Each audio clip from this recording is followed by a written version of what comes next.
What I said and what I have always you said are is that his begging me to policies run a sound package are Monday morning that shows his you hundreds of times policies wrong with are the the president. Will. Yes, sir.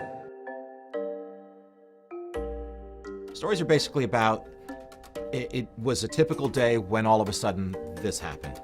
I wanted it to be a typical day. He comes into work and he discovers that his staff is gone.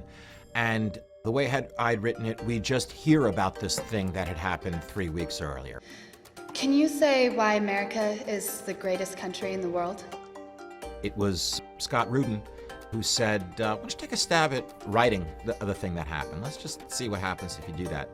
Why is America not the greatest country in the world, Professor? That's my answer. I don't think Will would have exploded if he doesn't think he sees Mackenzie out there. He thinks he sees this person who he loves so much, and there's no question that had Mackenzie not been there, it would have been a day like any other day, but all of a sudden this stuff happened and the trajectory of Will's life would change forever. You're terrified you're going to lose your audience and you'd do anything to get them back. You're one pitch meeting away from doing the news in 3D. We know the respect that Will has for Mackenzie. There is this tiny fraction of him that is buying into what she's selling. And Mackenzie knows exactly how good Will can be if somebody kicks his ass. I'm on TV in 90 seconds. I don't think this is a good time to get a couple of things straight. That's funny, because I think it's the best time to get a couple of things straight. In the first episode, Will's got an extremely gruff, cold exterior.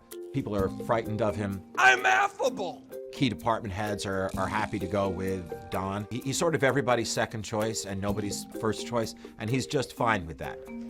What's going on? And Mackenzie knows there is a real opportunity here, that there's raw talent, and that if she can just break him of his bad habits and reshape this show, that they can do something as close to a utopian news show as they can get. There might be a massive oil spill 50 miles off the coast of Louisiana.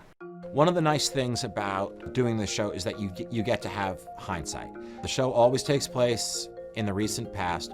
We don't make up any news events at all. Those are all real. But in going back and looking at the real reporting on the BP story, it wasn't an environmental disaster story. They didn't realize that there was a problem, that we didn't know how to cap the well. But we now know what the real story was. Nancy, why are we drilling 3 miles underwater when we don't have the technology to fix the world's most predictable emergency?